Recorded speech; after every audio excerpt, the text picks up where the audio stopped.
So on this show, we love to talk about innovations in healthcare. And today, one of my guests is Tonya Lanthier, a mom who's raising twin girls with her husband, Chris, and also is running a multi-million-dollar business from home. Welcome to the show, Tonya. Thank you. I'm glad to be here. So tell me about your business. What do you do? Well, I'm a dental hygienist, and I started a company that is nationwide where we help dental offices find each other. And super networking is what it seems like you do. Yes, we help dental professionals connect, and dental offices find people that can help them excel. Now, so you started this company in 2005. Yes, I started in 2005. And out of a need for what? I mean, where did you get this epiphany that you needed to start this company, this innovation in healthcare delivery, specifically dental care? Well, I was a full-time hygienist, and I knew I wanted to start a family. And I had a challenge with fertility. And when I had that challenge, I went to temping full-time in the Buckhead area, and doctors came to me, and they wanted me to find their help. And at that point, I went to my husband and I said, will you help me put together a online job board where people can find each other? And that challenge turned out to be the biggest blessing of my life because I had twin girls, and I started dentalpost.net. So pretty much we've grown to be 400,000 people using it nationwide, and we have 26,000 doctors using it to fill their needs for employment. Yeah, wow. That is amazing. In 9 years here, almost 10 years, you've grown to over 400,000 clients, and you're putting dental care providers together. Yes. And that's amazing. Nationwide, whether it's dentist or orthodontist, hygienist, what other people are in that mix of dental providers? It's dental hygienists, dentists, dental assistants, front office. I even have dental reps and dental lab techs. Basically, they come online. They can put together their resumes from we're mobile now. We started out online, and now we're mobile, and they can put together their resume from in their car. Is this on an application? Yes. On an app? Yes. Everything is going to the app now, and more than half of my users are using the app to find their jobs. And the employers can be at a ball game, and they can go through the resume database. So if their hygienist calls in sick, they can actually go through the resume database sitting at their kid's ball game and call the person to see if they can fill in. That's amazing. It's kind of like Wall Street, the dentistry personnel, isn't it? You're always, the highest bidder gets them. Yeah. Obviously, there's a lot of activity. You have to have passion to do what you do in life, I believe. And so where did your passion come from? Well, when I was little, my grandparents ran a business for 50 years helping people and solving problems, and I think that's where the seed was planted.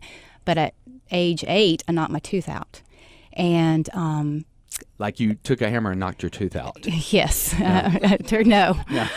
Tell me the story. I was 8 years old, and I was always trying to be a tomboy. And I was on a bike one day, and I'll never forget it. And I could barely touch the ground on the bike. I was trying to keep up with the boys. And at the top of the hill, I took off, and the chain came off the bike. And I had no brakes to stop, and I was going faster and faster. Well, I had two choices: to hit a parked car or hit a dumpster, a big dumpster, at the end of a dead-end steep hill. So I knocked out two things, which was me and tooth number 8. Okay. So they're counted. I didn't know they had numbers. They do. They have numbers. And basically, I had to go to the hospital to be sewn up, and they went back to the site, brought my tooth, and implanted it back in. And that event changed my life, how the treatment I got that day. So the dental team was so warm and good to me that I decided at that point that I wanted to be a healthcare professional, a dental. So you had two inspirations. One, an entrepreneur inspiration from your family, and now this life experience. What does that say about me as an ENT doctor? Did I just like picking my nose or something? I don't know, but we find inspirations in many ways, no doubt. Yeah, I think being a dental hygienist is gratifying because you're helping people, and money can't buy that gift that patients give you back. There's a lot of people that don't understand that, I think, because they look at me and they go, well, why aren't you quitting your job as a dental hygienist? Why are you still practicing? And I say, because it's because of what I love. I do what I love. I love being a hygienist, and I love helping people. Well, and that's primary for all of us who are advocates for our patients, and on Doc Talk, that's what we're about, is patient advocacy and transparency. Once again, we're talking to Tonya Lanthier, creator of dentalpost.com, an online job site for the dental industry. So tell me, Tonya, what are your thoughts about Obamacare and how it affects the dental industry? Any insight? Well, the dental industry is completely opposite of the healthcare industry, I think. We're kind of considered the stepchild of healthcare, whereas that's funny. I don't think of it that way. Yeah. You know, as an MD, I see you as a totally separate, very oasis to some degree out there. There is a link that I might prefer, honestly, for me and my patients. Yeah, well, there is a link to systemic health with taking care of the mouth. Absolutely. But dental insurance don't recognize it as that.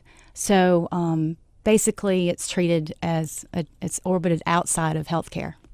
And so most of your consumers, and again, I'm a consumer of dental care. I'm not an expert in it, but when I go for dental care, pretty much I plan on paying for it.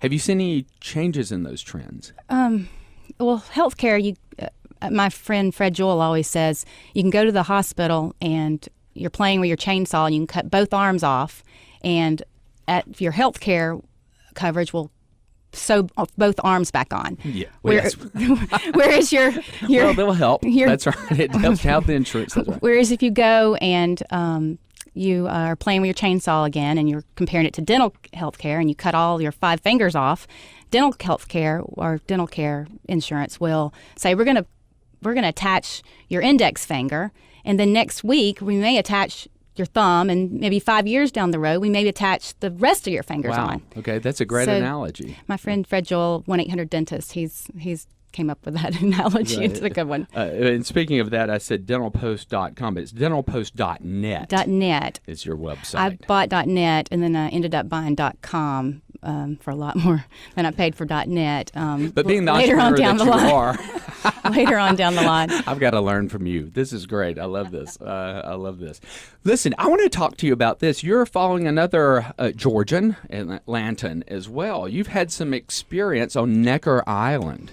Tell our listeners what that's about. Well, I'm part of an entrepreneurs organization, which I got invited to Richard Branson's island, and I spent a whole week with him. Wow, that had to be very inspirational. Oh, he ate breakfast with us. He was so humbled. He ate dinner. He played with us. He shared what his values were as a family man and an entrepreneur as well. So I understand that he doesn't even touch a computer. I mean, that everything's on a legal pad. It keeps things very simple. So, Yes. Give me some tidbits from that time that you spent with him. Well, he basically said that he treats his family like a business and his business like a family. That's the way he runs his operations there. And there were 90 employees on that island, and they loved him. He basically has the values aligned, the culture aligned, and with his vision. Right. So after spending that time, has it changed your perception about your mission for dentalpost.net and .com? I mean, what has changed since that experience? Well, I think that I think that just looking at that I'm not alone and there are people that make a lot of money and they can still achieve a normal life and be good to people and have all their values. So you can have your cake and eat it too. I mean, Yes, we can yes. we can take care of our patients. We can be advocates for people in society, Yes. enjoy our life. So it's an evolution, I think, of the American dream. Yes, I And think love that 90% of people reach for pleasure first, and 10% reach for where they give back to society, and they do better when you're happier when you give back. Oh, no doubt about it. And that's what this show is about, is trying to give back to our listeners and healthcare consumers. No, well, I want to thank you for joining us. You're an inspiration. Once again, glad to have Tonya Lanthier, creator of dentalpost.com, an online job site for the dental industry. Thanks for joining us. Thank you.